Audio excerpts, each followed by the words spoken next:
Are you struggling to manage today's complex tariff environment? Work with a 3PL that combines global shipping with an expert knowledge of trade compliance. Dimerco Express Group, connecting Asia with the world since 1971. It's definitely a moving target for every shipper in the United States. We could be back up against that tariff wall again. Section 301 is the most detrimental to my shippers right now. More is coming. We wish this were it. Surcharges tend to go on quicker than they come off as well, I've noticed. But then I am a cynic. Some of our members have a hard time finding their freight. Importers are getting sued by their domestic customers for these refunds. None of my members thus far have got the cash. I might even carry a fish if I can find one. There's no depth to which I will not sink.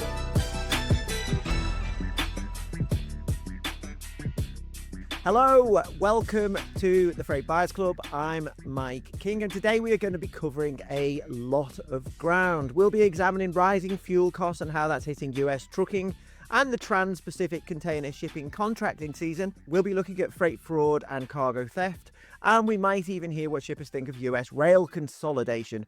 But our prime focus today is US tariffs and trade policy, because the Trump administration has had another significant legal setback, and we're going to lead on that, explain which tariffs are still in play, which are not, and we'll be getting into the refund picture a little later on, because there's a substantial amount of money on the table for importers who move quickly and get this right. We're also going to have a look at how all of this policy is actually affecting trade flows, because in this industry, how do I put it? Let's just say that people sometimes know how to get around rules, and to be fair, the numbers are already showing exactly who is winning and which countries are losing on this. So plenty to get through. Two great guests with us today: Karen Kenney, founder and president of K2 Trade Solutions and Dimerco Express Group Trade Compliance Strategist, and Nancy O'Liddy, executive director at the National Industrial Transportation League. Welcome both. Thanks, Mike. Really happy to be here and looking forward to the conversation with you and Nancy. As well, thank you very much. I think we have a lot to discuss. Certainly do, certainly do. Before we crack on, if you are getting value from this show, please do subscribe and follow wherever you're listening. And if you're watching on YouTube, there's three little dots at the bottom right of the video. Click on those and you'll find a thanks button. If you want to buy me a small beer, maybe a pint, maybe a Mercedes, whatever, or just say cheers, you can now do that. Look at you. Right. Let's get straight into the news. Last week, the US Court of International Trade ruled 2-1 against Trump's 10% global tariff, the Section 122 surcharge the administration put in place in February to replace the IEEPA tariff. So this is the International Emergency Economic Powers Act tariffs. That was after the Supreme Court struck those down too. So two legal defeats in a matter of months of the administration's core tariff architecture. Karen, Nancy, to kick us off, your reaction. What does this mean for shippers? So right now, unfortunately, it means a lot more work for shippers without any real relief. This new Section 122 case didn't provide a universal injunction like we had with IEEPA. And the administration has already said they're going to appeal this ruling probably to the Federal Circuit, eventually the Supreme Court.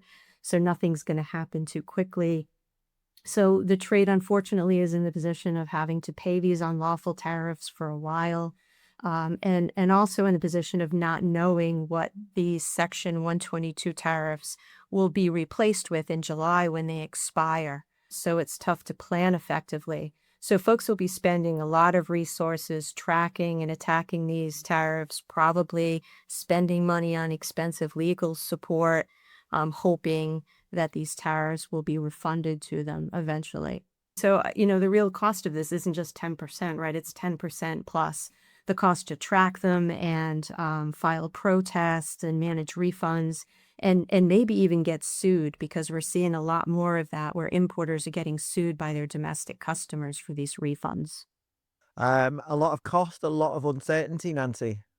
So our members so far, and when I speak today, I'm speaking for a broader group as well, of shippers, because we have other associations that are members of ours as well, which is very interesting, like the Fertilizer Institute, Feeding Grain. So we have a broad picture, and our members so far, they have successfully been able to apply it.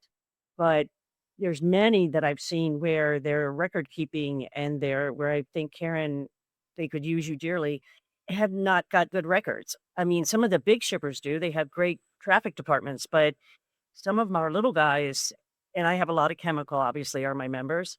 So I think this is a lesson of, besides the frustration of trying to get your money back and then trying to get the money to your customer, you also are looking at your records and maybe realigning, which is very tough when the tariff party just goes up and down, up and down. So, yeah, I think they're very frustrated. Thanks, guys. We're going to come back on those refunds a bit later. But let's try and give people the wide angle view on tariffs. Because despite these legal reverses, it doesn't seem really like this is going to be the end of tariff policy. The president remains committed to them. I'll use the word committed, even though they're not that popular by most polls. So, Karen, what's still standing? So what's still standing are the commodity-specific so-called Section 232 tariffs, right? These are the tariffs on automobiles, light trucks, copper, steel, aluminum, semiconductors, other stuff. And I think the chart that we're showing here shows the average tariff rate throughout the last year by type. And the blue, black, and yellow bars on the chart show us the illegal tariffs. And these presented a massive tax increase, both to shippers and to consumers, the highest tariffs the U.S. has seen since 1946. And the ones still standing in the chart are the ones there that are in red, pink, and gray at the bottom of the chart. These are the original Section 301 tariffs on Chinese goods, the commodity-specific Section 232 tariffs I just mentioned. And folks need to keep this chart handy because remember the Section 122 tariffs were just a placeholder. So we're likely going to go back to those blue and black bars on the chart because the Section 301s that are coming in July will probably replace those tariffs at the same level. We could be back up against that tariff wall again. Just for anyone listening, yeah, you can see this on the YouTube version of this podcast and also on Spotify video. And let's look at what that means by country. We've got another graph here. The global US tariff average sits at 10.1%, but China is in a completely different category. Now, we think that President Xi and Trump are going to possibly meet this week. This is the second week of May. So there'll be plenty on the table there, plenty of deals to be done, and some of the things we'll discuss today will probably be included in that. But trade-wise, what we have now, it's a real global regulatory patchwork. And as we just covered, it's changing all the time. Nancy, how does navigating this impact your members? You've already touched on this, but there's no stability. There is no stability. And the problem is a shipper doesn't, pick, it's not like spot rate. It's not like highway. Their freight is contracted out. It's out for many, many weeks. And then a tariff, it goes in place. Well, that's not in that contract. And we're paying it. And I can tell you that all of my shippers have paid most of the tariffs. We have more export than we have import, and they have absolutely paid those tariffs. It's detrimental. It is absolutely detrimental. Yeah, and Karen, just the way that it varies by country it's very hard to navigate. Yeah, absolutely. And the new tariffs that are coming in place are going to vary both by country and commodity, right? So it's going to get even more complicated. Complexity never ends. Okay, for those watching, you can now see our third graphic, tariff rates by product type. And this one is striking because you can see how dramatically steel and aluminium have moved over the last year and how high those tariffs are. They did reach up to 50%. They've since come off. But you've also got semiconductors, pharmaceuticals, automobiles, all on different trajectories. Karen, what are the key things importers need to understand when they look at this? So unfortunately, what they need to understand is that more is coming. We wish this were it, but it's going to continue to get way more complicated. The administration, unlike the IEEPA and Section 122s, they think they're on strong legal footing with these Section 232 tariffs that you see in the chart and the Section 301s that are likely coming in July. They believe in this. They're going to double down on this. These 232s that you see in the chart here aren't significant, 50% in some cases, and they're going to get more complex because those 301s that are likely coming in July will stack on top of these 232 tariffs. So importers need to get involved, lobby through your trade associations for exemptions. Those who are pushing the hardest and loudest are probably going to get what they want, either lower or higher tariffs in specific commodities. So it's really important to stay involved in your trade associations. This stacking point's really important. I want to make sure people really follow this. So just, say for example, you're importing Chinese goods, you're not just paying one tariff. If I'm understanding this correct, you could be paying a Section 122 on top of a Section 301, on top of most favored nation rates, which are the baseline World Trade Organization tariff rates. So this all adds up very quickly. Karen, any examples of what that looks like in the real world? Yeah, that's right. Many of these tariffs do stack, especially those Section 301 tariffs that we'll likely see more of in July.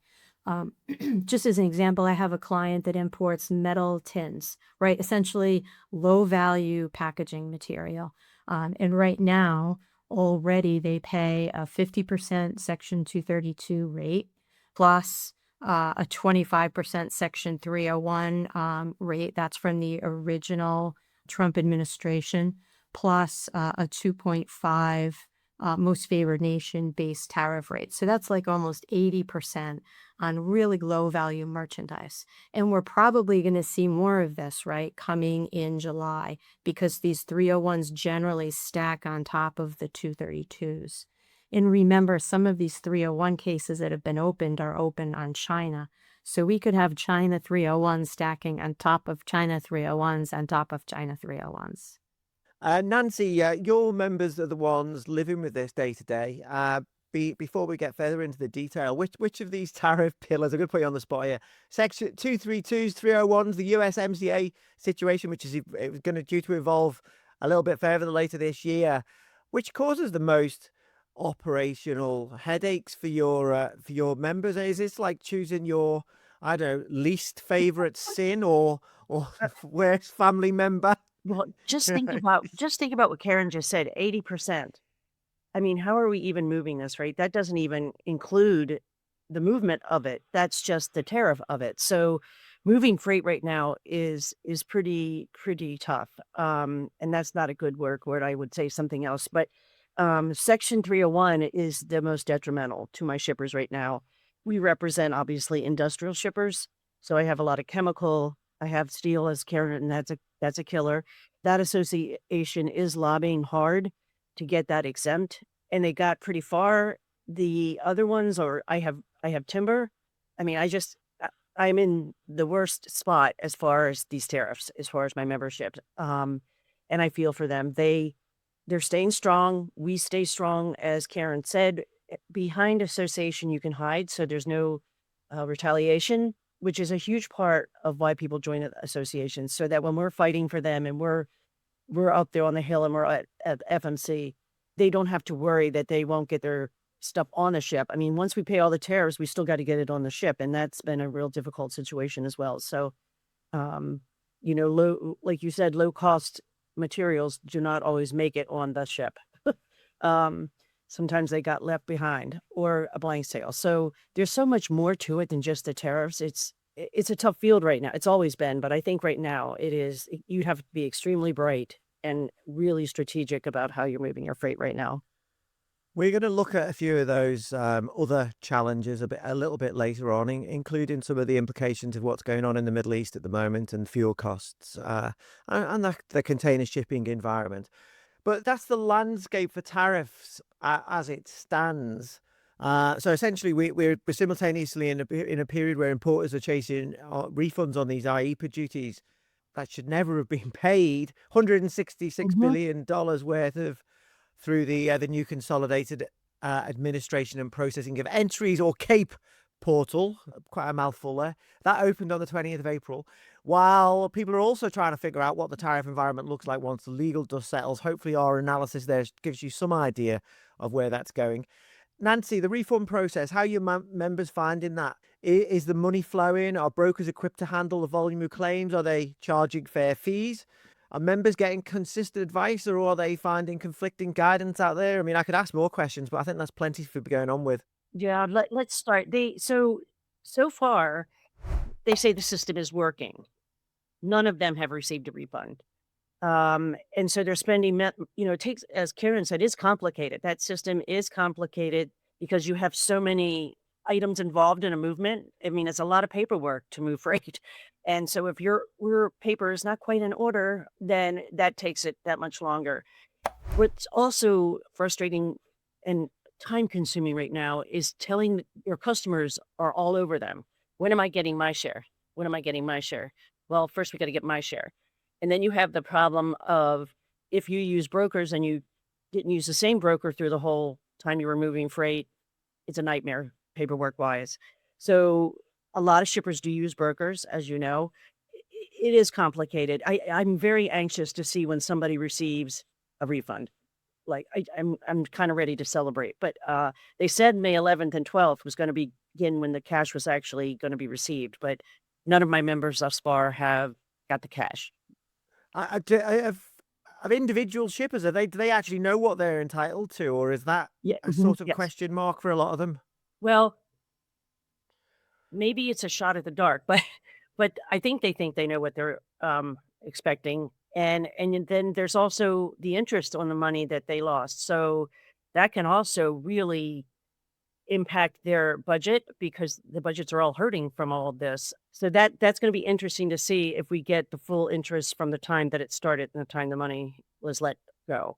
I don't know, Karen, what are you hearing? My members, they can do the system. It's time consuming, but then your paperwork better be in complete order.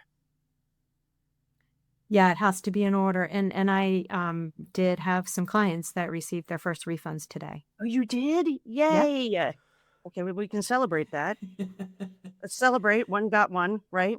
So, Karen, for importers who are struggling to refund, to navigate all this process, then, I mean, there's all these classification questions, documentation. We've touched on another few things there.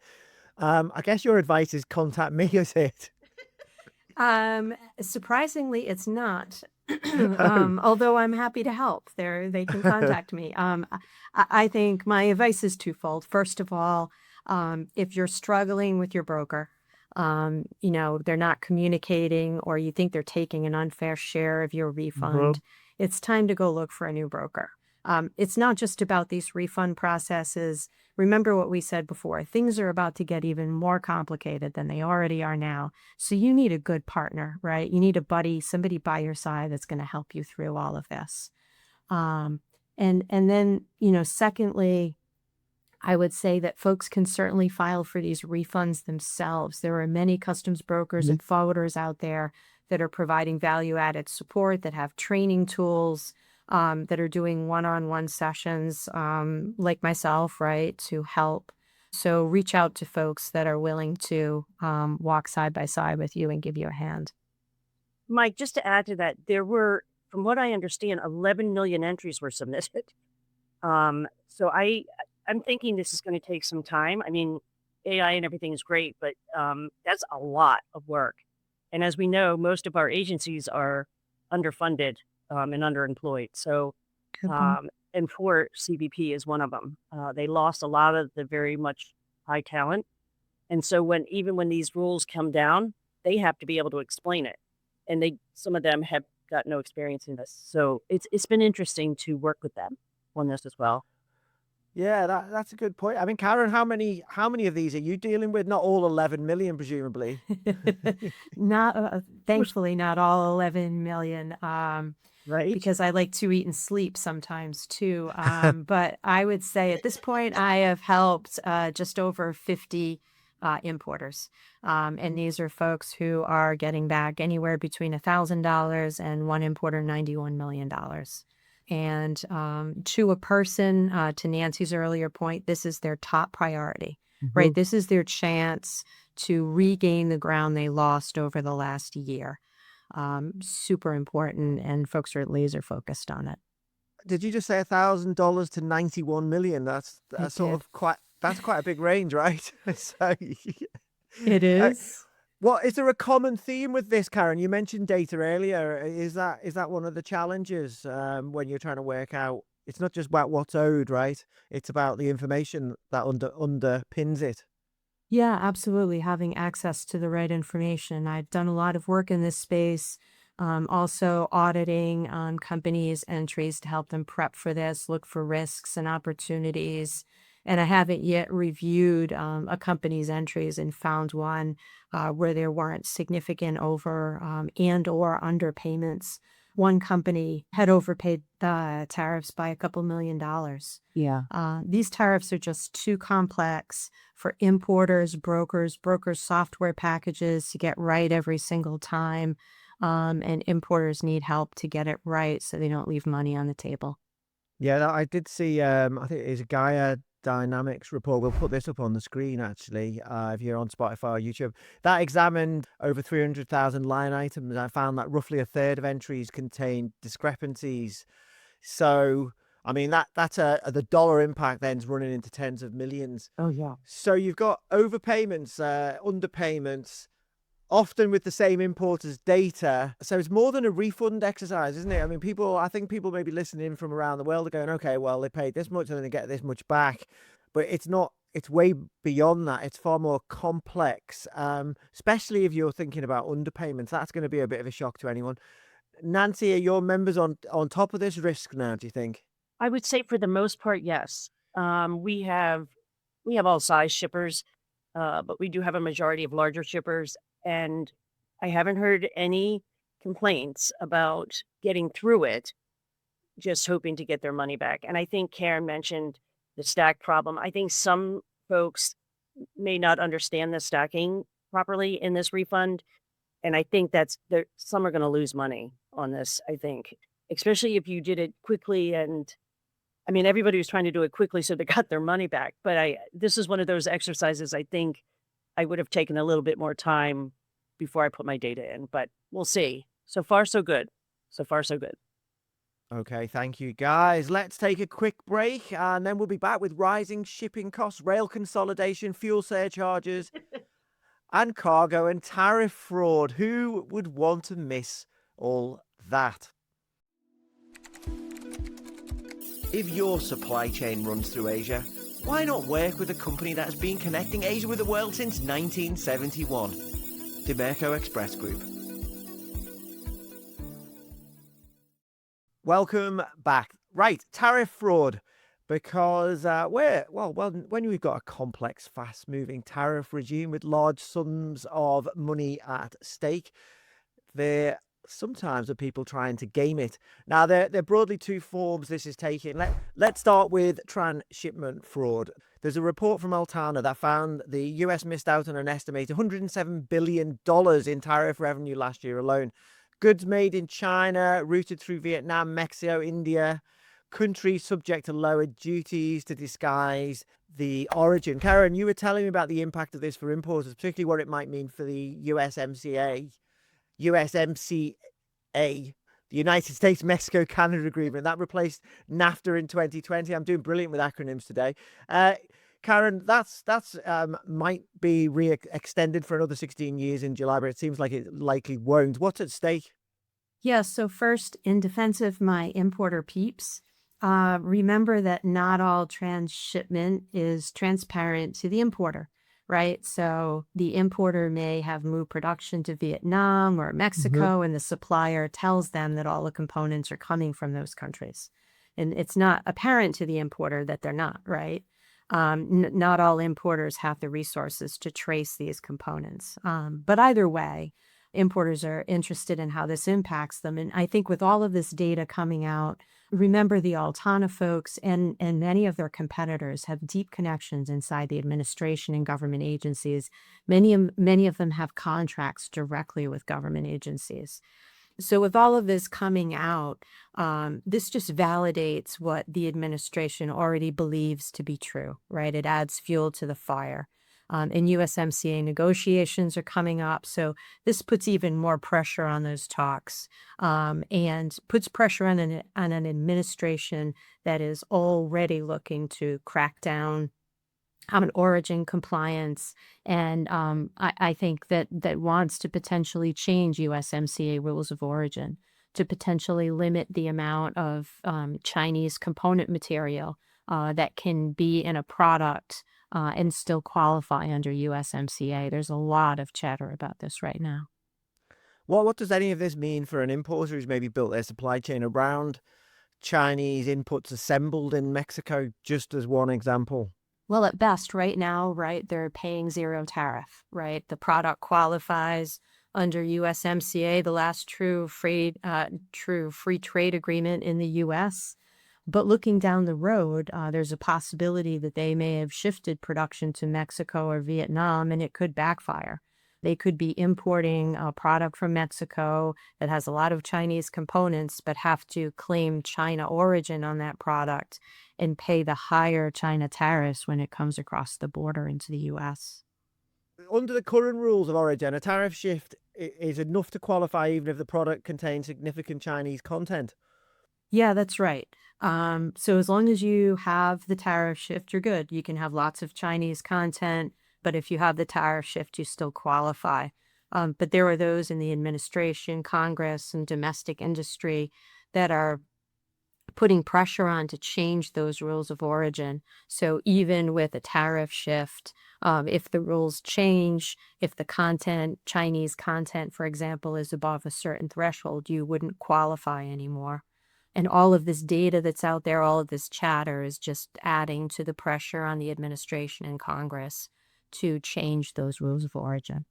So, I mean, this comes up in those negotiations, that trade agreement for North America. I guess it comes up when Trump and Xi meet for sure, whenever that happens. But I mean, this is obviously it's a global issue. We've seen huge increases in trade with Vietnam, again with preferential tariffs with the US versus, say, China. I've been hearing about people transshipping in Latin America. There are other parts of Southeast Asia. It's not just about USMCA, CA. Yeah, absolutely. Right. It impacts USMCA, but it's global. And by the way, Mexico is really sensitive to this issue too. So there's a lot of pressure inside Mexico to reduce Chinese inputs and reduce Chinese influence on the Mexican economy. But this impacts across global trade. Like right now, as the administration is potentially getting those 301s ready, Section 301 tariffs for July, they're dusting off all of those framework agreements that were signed with countries like Vietnam and Thailand and Taiwan and Japan and Korea. And all of those agreements have transshipment language baked into them. So if we look at these trade statistics, we see volume shifting to these lower tariff countries. And so tariff revenues are declining, and the administration could be in the position to have to do something about this. And that language is already in these agreements, teed up and ready to go. So I think that makes diversification of sourcing really important to importers because it's going to be really tough to navigate these origin rules down the road. Nancy, presumably your members are watching this very closely, particularly companies who've maybe moved production to Mexico, Southeast Asia. Yeah, it's just more uncertainty, I suppose. Well, I think it is just so difficult right now. And Karen, I don't even know as we are trying to protect and educate our members where to go at this point because a lot of them moved from going through China because they thought that's what the administration wanted. And a lot are actually going through Vietnam. And then you have the trouble around the seas. So freight is becoming very, very costly. And I'm not sure if you know that not just the tariffs. I know that's our focus today, but many of foreign countries will just drop your freight wherever they want because they're done. And it's kind of like a little punishment. And some of our members have a hard time finding their freight.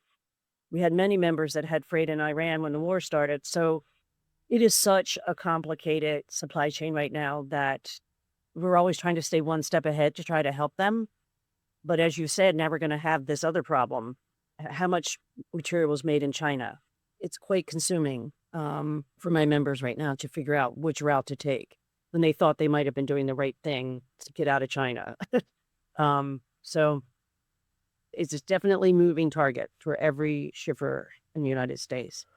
Let's look at another type of fraud risk then. There was a great piece in the Washington Post from Linda Miller, who was Deputy Executive Director of the government's Pandemic Response Accountability Committee. She draws a direct parallel between this and the pandemic era Paycheck Protection Program fraud. That's PPP fraud. She's very specific about how it is now happening or will happen. So this is not fabricated claims, it's interception, business email compromise. So we might see a convincing email directing a controller to confirm banking details. The underlying claim is valid, but then the money just goes to the wrong place. Karen, for importers using brokers to file through CAPE, what should they be checking? This is a great point, Mike. This is such a substantial risk that CBP actually just had a webinar about this, trying to help importers protect their refunds. We're going to see epic amounts of fraud here. There's just too many ways that this could go badly, that bad actors could take advantage of importers. I think my tips are obvious, right? No rocket science here. Only work with people you know well and trust. Don't click on any shady links. Importantly, check your ACH refund account numbers consistently in ACE to make sure they haven't been changed. There's a lot of money here on the table, so move slowly and think before you act. So we're actually having a fraud webinar at 1 o'clock today. It is getting frightening. Most of my members don't get stolen goods as much as the fraud, the cyber fraud, because they're moving industrial materials. And it is, I mean, we're giving out a lot of information when we do our wire transfers there. I mean, it's just so open. It's just frightening, actually. And so we're doing one this afternoon just on that issue, actually. So, Nancy, will people be able to get that after the date? Because by the time they're listening to us now, that'll have already happened. Will they be able to find it on your website? I can make it available. They can reach out to me, and I can make it available. We try to keep it only for members, but I'd be happy to share. This issue is all encumbersome for every shipper, right? And the more we can keep it down, the better. And if people have secrets, let's tell it, right? If you have found something that keeps them away from you, I really think this new database, I would hate to be responsible at CBP for this database and the protection of it. No, well, we did a podcast on AI, and we were talking about Claude Mythos last week, and I mean that's only being released to a certain small group of 50 or so companies that have been licensed for national security or government as a trusted company by the government. But there's already been a breach of that, and the reason why that had been limited in terms of where it goes, it could get into every single bit of software. So Right. presumably that includes the CBP. So if that falls into the wrong hands, I mean, there's a clear direct way that could happen. Karen, I guess like a single compromised broker firm could be more, I suppose, a force multiplier here. That one breach, you could possibly have hundreds of redirected refunds. I mean, is that theoretical, Karen or Nancy? Nancy, is this something that NITL is actively communicating to members? Oh, yes. Oh, yes. We are, this afternoon will be one, but we're going to be doing many because it's just getting worse and they're getting smarter. And none of us understand the AI world of more knowledge. It's frightening to me how we can protect our own information, especially because of the information they have to put into this database to get the refunds. Karen, thoughts? Yeah, I agree with Nancy. I think there are a lot of potential points of compromise here, both on the government side and on the importer side. And the last thing an importer needs on top of all of this other complexity, right, is having to deal with chasing down stolen refunds. Okay, thanks for that. Let's pivot away from tariff, but let's stay with fraud in the US. double brokering, right? We covered this in some depth on a previous episode of the Freight Buyers Club. Mark McCullough, CEO of Gebruder Weiss North America, told us how double brokering scams cost his company $600 in a single year. Now, the way he sort of roughly described it, he tells a way better story than me. So please look at that interview with Mark on the Freight Buyers Club on YouTube. But it starts small. So you have a legitimate looking load. They build trust over time, and then all of a sudden that trust disappears, and so does the load. Even with the best vetting technology, the criminals are changing their methods faster than tools can keep up. Nancy, is this something you come across a lot with shippers that you speak to? So prior to working with NITL, I worked for TIA, which was the domestic brokers. And this issue has been and will always be probably one of their top priorities.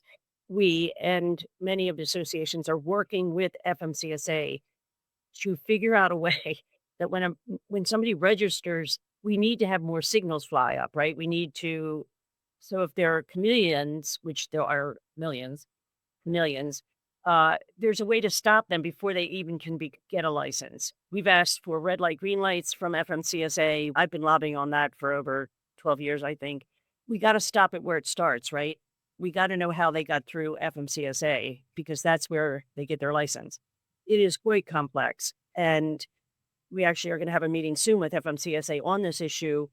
We've been talking about it for years. How do we get to a database that can actually prevent or stop the chameleons? The email issue is a different thing. The email issue where they're acting like they take over your email, it sounds like it's coming from your company, is another whole disaster, really. And it is happening. It happens every day. Especially, I think right now, the highest one being hit on that is pharmaceuticals, which is frightening. So there's quite a bit of theft in pharmaceuticals at the moment. Target high value goods. Just Yes. back on the FMCSA point, Nancy, you've been lobbying for 12 years. Have you got any sense that something might happen now in year 13? Well, it's a good thing. It keeps us in jobs, I guess. They're working very hard. You know, it is a new administration, and I will say for transportation, they are working really hard to get rid of those carriers that are fraudulent, shouldn't be driving in the U.S.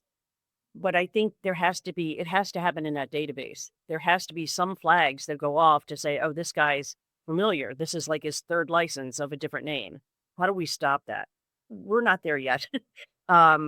But we'll get there. I think with this administration, we may actually get something that will send flags. Well, let's hope so. Watch this space. Okay, let's talk about something that is adding to an already difficult picture for US shippers, and it has nothing to do with tariffs if you're tariffed out, but is another driver of increased costs, and that's fuel, because the cost environment has completely changed since the start of the war in the Middle East at the end of February. And for companies running transport networks or negotiation carrier contracts, whether that's domestic trucking, whether that's container shipping, whether that's air cargo, all of this is a real, an immediate problem on top of everything else that we've already covered. Now, we've got a graphic on screen from the American Automobile Association. We've got diesel right now is like around about $5.50 per gallon. Well, it might have changed slightly by the time you see this, but it's not far off there. Now, a year ago, it was about 60%. Well, it was about $3.50, so it's up 60% year on year. Regular gasoline is up nearly 45% over the same period. Nancy, you guys represent shippers across every mode. What's driving them insane? I have to say, a few of my members have decided to retire. Yeah, They're like, right. I cannot play this game anymore. And that was actually more on the tariff side. But it is interesting, you know, when you've been doing it for 25 years, 30 years, and now this probably is the worst supply chain we've had in a really, really long time. I had a year in my head, but I don't at the moment. The ocean carriers, because I always have to clarify, the ocean carriers, the fuel has doubled.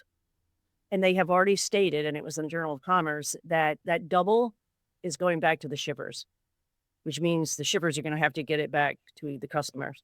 That's a big jump to put that back on the shipper as well. And when spot rates start, and now we're talking about trucking, right now, every person's budget must be so I mean, I just don't even know how you prepare it to take the hits. We're getting fuel surcharges. We're fighting right now at different ports because some ports are still charging COVID fees. Hello, we're out of COVID. Call it something else if you want, but stop charging us COVID fees. So it's a never ending, I will say, a fight for all of these issues for our shippers. The fuel's killing us. The fuel's killing us. And you can only store so much, right? You can only store so much domestically because that's another cost. A lot of them were trying to do that before the tariffs started. Let's load up these warehouses. But there's also product time frames. So it's detrimental, yeah. Any carriers listening here? This definitely applies to air and ocean. Mhm. There are profits to be made on being quick to get your fuel surcharges out. I'll put it like that. That lag period, but if you can get it paid quickly before you have to pay it yourself, then that is actually a profit margin for a lot of carriers Yeah, and some of their intermediaries. On the ocean side, the Federal Maritime Commission did push back on carrier applications for fuel surcharges. I guess you welcome that, Nancy.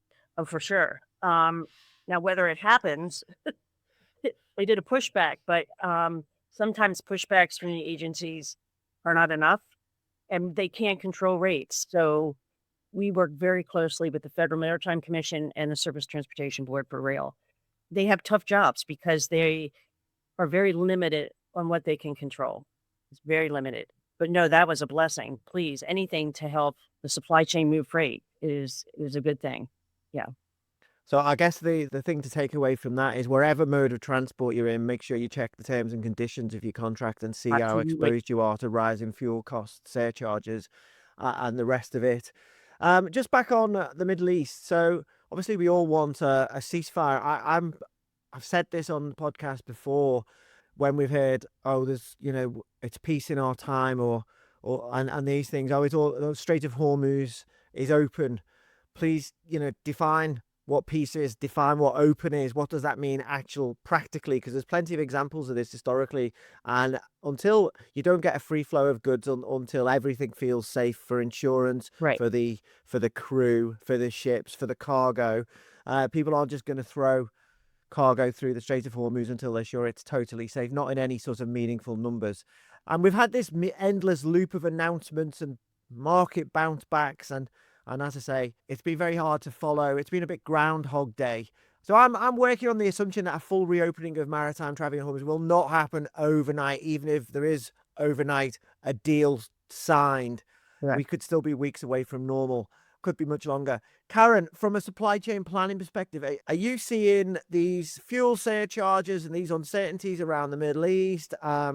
We've had a Trans-Pacific contracting season as well last few weeks, or maybe going back a bit further, but it depends on the length of the contract. These are all getting jumped in with tariff conversations as well. It's a complex environment. Yeah, absolutely. Domestic capacity is tightening up, rates are going up, significant impact from surcharges based on what's happening in the Middle East.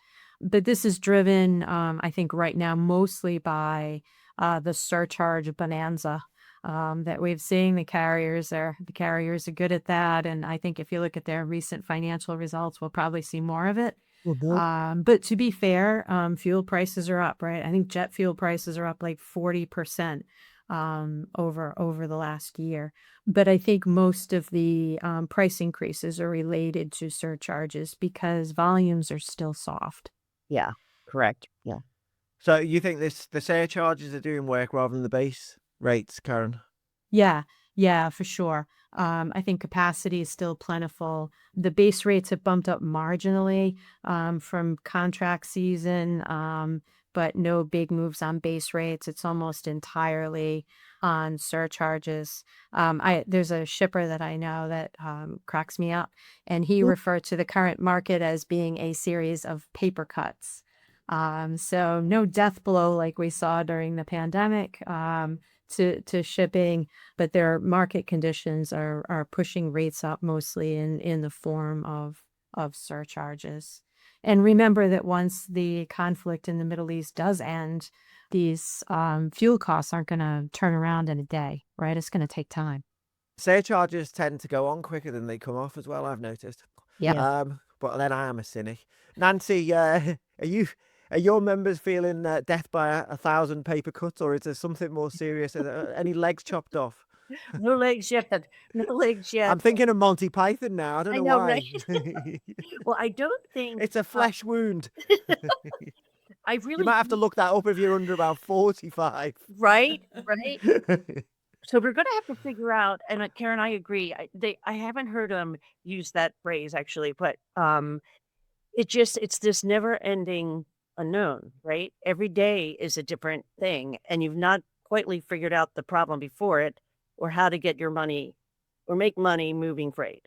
And really, part of the problem now is getting it to the customer. Seriously, getting it to the customer with ocean carriers. And you remember the Red Sea? That was a nightmare. Trying to get around it and the money it costs to get around it. We really need to get the waterways working. That's a big deal. And I think our members, it's just this unknown of every morning waking up to another tariff or another added problem. Like the war in Iran, no one expected. And I was actually at TPM when that happened, and with all the shippers and everybody transportation. And oh my God, you could feel the pressure of how am I going to get my freight? How am I going to get it out of there? How am I? I was like, you could see it. You could see it on their faces. Yeah. It is very tough times for supply chain. For sure, for sure.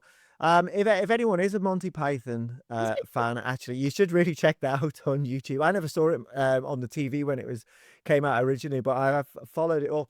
But if I get any request, right, I'll throw this out there. If anyone has got a request for me to do a little to video piece about something to do with the freight market from exactly where they filmed the fish fight on a lock in London. Where I'm sitting is about 100 meters away from where they film that, so I'll promise I'll go and do it. I might even carry a fish if I can find one. So yeah, there's no depths to which I will not sink. Nancy, before we wrap up, Union Pacific and Norfolk Southern have filed a second merger application with the Surface Transportation Board. And the NITL, the NIT League, I know you sometimes call it that, has Yeah. called for it to be denied unless the applicants can demonstrate clearly that the combined railroad would enhance competition and the benefits outweigh the harms. Tell us about that. So NITL has been on the record since the last merger with KCPC, and that there should be no more mergers. We already, between rail only having 5 class ones, ocean carriers, we only have 5 that move like 90% of the freight. There is no competition. And the more we take away other rail providers, there is no way that it can be competitive. We already have enough trouble with it not being competitive now. I have a lot of members that are dependent on a certain rail because they're captive. And if we do this merger, what happens when we do have another crisis? What happens if we have a hurricane? What happens if they decide to deny a route? How can we keep this market competitive if we do that? There are many people that think that it's a good thing. There has been a great amount of retaliation by one of the railroads to people who use them now, stating that if they don't support the merger, they will remember who they are. That's how big rail is. I think we need to make that very apparent. It is apparent. We've told it to every DOJ. We've told it to FMC. No one should be afraid to do business in the United States. So we are very much working with the American Chemicals Coalition, which is humongous. And there's quite a few of us working together to try to stop the merger. The last document is almost 8,000 pages. So it takes time to figure out what was added and not added, and did they answer the correct questions. So we're not against any particular rail. We just are against mergers. So you just need to make that clear. Oh, so yeah, we know who you are. So it sounds like the politics of vendettas is seeping into the business community a little bit. The railroads would say bigger network, more efficiency, drive down costs, better service. But your view is fewer players, less leverage, higher costs, more or less. 100%. Mm-hmm. Thank you very much, both of you. Karen Kenney is founder and president of K2 Trade Solutions and Dimerco Express Group Trade Compliance Strategist. Karen, thank you. Thank you, Mike. It was a lot of fun. And it was indeed Nancy Alidi, Executive Director of the NITL League, the nation's oldest freight transportation association, representing shippers since 1907. Nancy, thanks so much for coming on. It was fabulous. Thank you. Hopefully we've got the word out. I think we've definitely done tariffs, haven't we? The never-ending tariffs. Yes, well, I'm sure we'll be back to it later in the year. Yeah. Thank you, everyone, for listening. This episode was produced with the support of Dimerco Express Group. Big thank you to Tom Matthews and Karen Bull for their excellent editing. And if you found this useful, please do subscribe and follow wherever you're listening. And don't forget where that thanks button is on YouTube. We'll see you next time.